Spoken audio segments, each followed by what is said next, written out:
The North Ogden Safety Building, built in the early 1970s, is the home for the North Ogden City Police Department and North Ogden Justice Court. This building has served our community well for many years, but with growth in our community, the need for a new safety building has arisen and needs to be addressed. Issues from storage space to evidence processing to safety for officers, staff, victims, and the general public have arisen. With these growth challenges, now is the time for these things to be addressed. We'd like to welcome you to our public safety building and just show you around some of the things that we have and some of the things that we may need and that we need in the future. To start out with, this is our entryway. This is it, and there is no safe vestibule for people to come when they're reporting a crime. So when they come to this door, this is it, and it is sometimes kind of a dangerous situation because the office isn't always staffed. So they may come here to an empty door and then would have to call 911. And if they're in a confrontation with somebody, it creates a bad atmosphere for those. This is the actual lobby. The court and the police department both share the same little lobby. It makes it kind of tight quarters in here at times when we have court going on. And you'll see over here the magnetometer and everything that's set up for court. When people come in for court on Monday afternoons, we could have 5 people in here or we could have 30 people in here. It just depends. So sometimes this little area right here gets extremely crowded, and it makes it difficult when we have court going and individuals want to come in up to the police window and conduct some business for anything. It just gets extremely crowded in here. A new public safety building would really benefit the public from a court standpoint in many ways. From the initial check-in process, there is a difficulty in space and size in the lobby, and that is a hardship when running the court. People need to go through the magnetometer, and they're shoulder to shoulder with other people who are here for other business with the city, specifically the police department. This represents a security risk, and also it's very difficult to hear. It's difficult for defendants to know what to do next. Many people have never come to court before, and they're not familiar with their rights, and they need the time taken for each of their cases before they see the judge and as they see the judge. Progressing past the lobby into the courtroom presents a new challenge because although there is a lot of room to see people, there's not enough room to keep defendants away from victims and to keep defendants flowing in a way that will help with the court schedule, especially considering how our city has a lot of growth ahead of it. And with growth will come more court cases before the judge. Currently, the courtroom does not have the special dividers that keep the public far enough back from the judicial bench. And the judicial bench itself is quite small. It was actually built before we had computers in the courtroom. And so now that computers are in the courtroom as well as other audiovisual equipment, there's not very much room for the clerks and the judge to function. State standards also designate what a city of our size is supposed to have, and we are not in compliance with that, especially for security standards. Our judge doesn't have the place to make his deliberations, nor the secure exit and entry points that are required by the state, and really they're required for many good safety reasons. So having higher safety and a better way to serve the public helps the administration of justice in general, and it's just one of the many ways that this building could be improved upon, and one of the many needs that are actually very much in a long time coming. The other thing I wanted to point out to everybody regarding the lobby here in the police department and the courthouse is we do have some public restrooms here in the lobby entrance. We have 2 men's and 2 women's, one back in the secured area and then one out here in front. We also have to do our fingerprinting up here. We have residents that'll come in needing fingerprints done for various reasons, employment, stuff like that. So we just have to kind of stand here in the middle of the hallway and take fingerprints. A lot of other agencies will have some little office off to the side that we can kind of go in and get out of the way a little bit, take fingerprints. And then also like we call it a soft interview room, where if somebody wants to come in and just chat with the police officer for a little bit, you know, whether they're filing a police report or just voice some concerns. Again, we have nowhere to do it up front here. We have to take them into the secured area of the police department, which is a huge concern and safety concern for everybody. How a new public safety building will benefit the public. I think having more of an open space, especially in the lobby. We talked about court days. It's very packed. When you have people coming in, I'm always having to ask, are you here for court? Are you here for the police? There's communication issues because we can't hear because there's so many people in there. You can't really conduct regular private business that you might have to do, you know, with some sensitive information with an individual when you have that many people packed in there. So that becomes an issue for that. When thinking of the court, there are many parts and facets of running the court that people may not be aware of. For example, we have prisoner transport. Many times prisoners are seen on video, but for actual hearings, they must be transported here to this location. We currently do not have a safe holding facility for them. And so while awaiting their turn, they will be shackled in with the general public, of course guarded by the bailiffs, but it can be frightening for the citizenry in general because we don't have an adequate place without hiring more staff to guard them in, well, right now, the break room. So we also have probation, and probation representatives from different agencies are present in court for most court sessions, and after being ordered to probation, a defendant would need to meet with that representative. We currently don't have a place for that. Also, people many times meet with our prosecutor here, and we have a place for that right now, but it is not in a secure area. And so it's kind of between our bailiffs, and it's working for us now, but it could be much improved upon, especially for room for his files and when he needs to meet with a larger group. For example, a juvenile comes in and we want the parents of a juvenile to feel like they're involved in the process.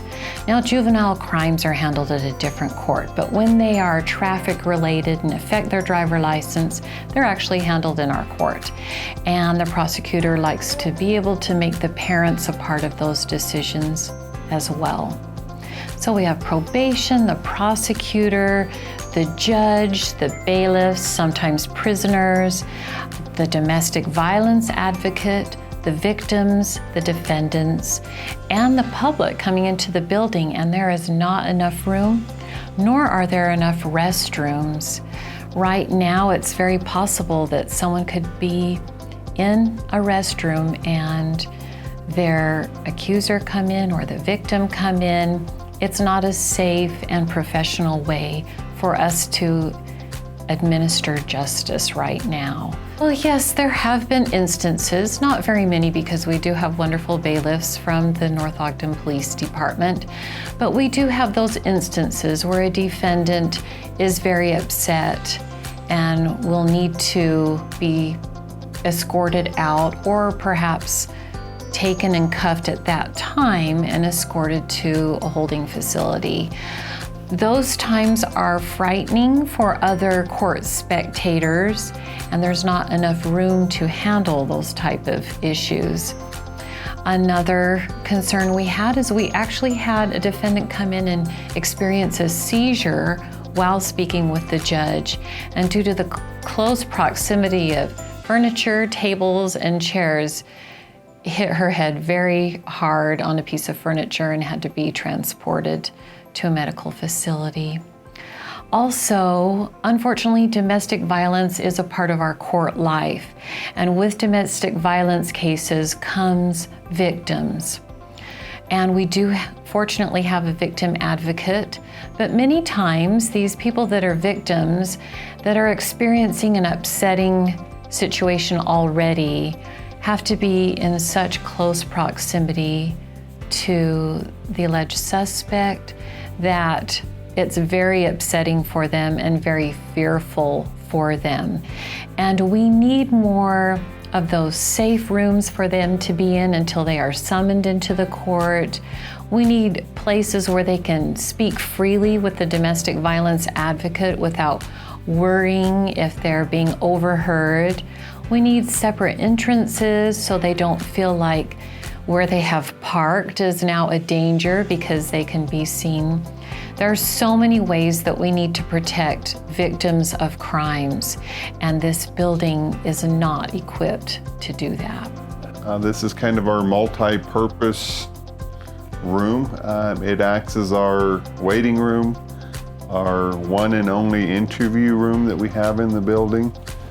Something to think about is, with this being our only interview room, we have a really hard time when we're trying to separate victims from suspects, or if we have multiple suspects in the building, we have a hard time separating them with only this one room here in the building. So this is our evidence intake area. We're not sure we'd bring in evidence of a crime, bring it in here, and this is where he would sit to process that evidence. And to do that, he would have to package it. With drugs, he would weigh it, and then obviously package it and fill out all the forms he needs to enter the evidence into the evidence room. This space is really small to do that. A lot of times, especially with any type of bulky evidence, it's on the floor, other places in this room while they're trying to enter that and fill out all the paperwork and package it. We also, as you can see, it's difficult for us to supply with all the packaging needs that we need, bags and boxes and those kinds of things. There's not really anywhere to store them or to store those. North Ogden's infamous for their night winds, and then with that wind, you open that door, and if you're not knowing, because we don't know, if somebody's doing evidence there, it blows everything off the counter. And then the worst part about that, again, on the health and well-being of others, when that blows it there, you may not physically get something to blow off the counter, but you are going to get particles, and that carries more into the patrol room that are going to get on, which is right next to our cubby hole, our cubbies for documents that we use daily, as well as each officer has like a 14 by 6-inch box. That's what they get to claim theirs. You come to North Ogden and work, and we give you a square box. That's where equipment, that's where paper, that's where notifications, that's what you get. So after they've processed the evidence that they've brought in, and they would then bring it here, and we do have some updated evidence lockers. They can set the evidence in here and then lock it, and it's secure, and nobody can access the evidence except for the evidence tech, which they can do from the other side. These are just a recent addition to our department, and it has helped our evidence significantly. And we are still lacking a refrigerated evidence locker, and that's it. Within our storage, our evidence, we have an assortment of lockers in different sizes along a wall, which are efficient if there's a small amount of stuff and if they are small things. They range in different sizes, with a overly large one to small, but there's minimum. For instance, when somebody that would be considered homeless commits a crime, the jail does not take their property. They don't have the space themselves. So then we have to be the holder of their property, and most of the times we don't have a place to put it. We take their property, we safekeep it and advise them where it's at and how they come get it, but it needs to be secured. We don't have a place to put it. because of the space for that. And then also when it comes to storage, if in our patrol division, that room is, 17 feet by 10 feet, 12 feet, throwing numbers out there, not to be exact, but every nook and cranny has equipment leaning in a corner, stuff stacked on stuff, because we don't have anywhere else to put it. We have some storage upstairs that was probably filled years ago with stuff. The retention on evidence is astronomical. It can be up to 10 years.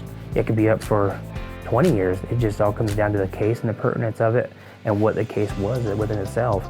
And this is inside of our evidence room. As you can see, it's very small, and we don't have a lot of room in here to keep things organized. It makes it very difficult. We also don't have any real processing area as far as like drying wet things, other kind of substances that are difficult to deal with. We don't have a lot of room in here to keep things organized and neat, and then any large items and that just compound the problem for us.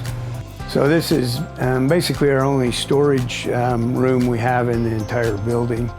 As you can see, it's full, and a lot of the officers and other personnel have to store a lot of property just in their offices or under desks or wherever we can put it, because we don't have adequate storage. Storage is a big deficiency for us. Storage, just having the workspace that we need, having the proper equipment, not pre-1970, that sort of thing. I think just our major thing would be storage, just because of the records. At this moment, it does not accommodate none of those. For the mere fact is, we as a police department, since I've even been here, we've grown in officers. So with that being said, when we have our shift meetings, we're at times elbow to elbow with people. With what's currently going on right now, we have to outreach to another facility that allows us to accommodate our shift meetings. And I bring up our shift meetings, they're valuable because it allows us all to see each other's face. We're a 24/7 operation here, but there's times I don't get to see a coworker because they're on a night, they come on after I leave. So the importance of that is we get to see other coworkers, learn what's going on, discuss things that are coming up or going forward, or there are changes to our job. So with the building not being accommodated for it, we just have no room. We don't have the facilities to where if we were to do a luncheon, we're having to rearrange elbow to elbow. And that's with our biggest room in this building, which is the courtroom. I just wanted to take a quick minute and point out this is our break room for the facility. We use it for court personnel and also the police department personnel. This is the one and only break room that we have. And one other thing that I'll mention is this door to my right goes directly outside, and it goes to the public parking lot. And what's frustrating for us sometimes is when we have to bring an individual up from the Weber County Correctional Facility. So we bring an inmate up for court purposes.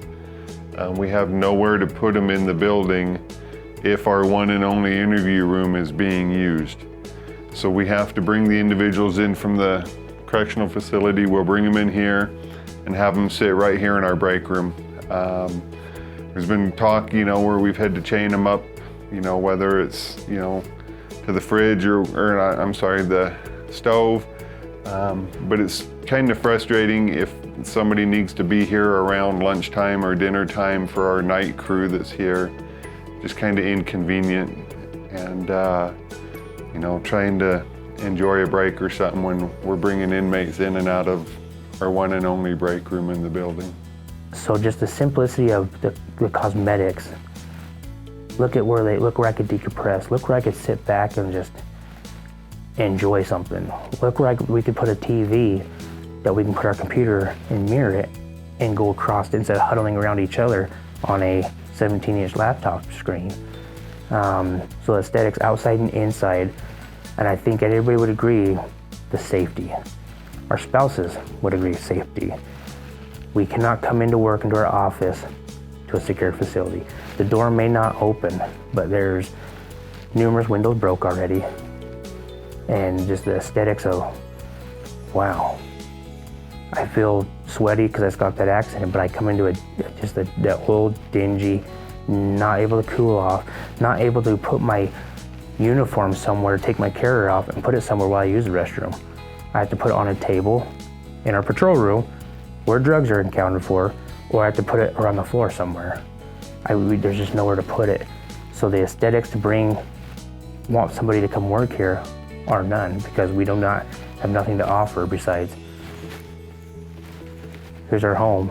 Right, the last concern that I'll bring up, and this is really high on our safety concern, is the lack of employee parking that we have here for our facility, whether it's for the police department or the courthouse employees. All the doors from our building, other than the main doors that you saw at the lobby, every other door in the facility comes out to this public parking area. And we use this for employees, for both the courthouse, the police department, and also the city administration building, which is just behind the camera. What kind of makes it interesting and scary sometimes is, you know, us police officers, we may be pulling up right where this truck is, and we're going to be taking an individual into the police department. And a lot of times, you know, he or she may not be happy with us, and they could be yelling and swearing and spitting and fighting and all that fun stuff. And then we have another individual that pulls up right beside him here, trying to go into the city building to pay a water bill or something like that. So it's a huge safety concern, not just for the employees, but for citizens themselves.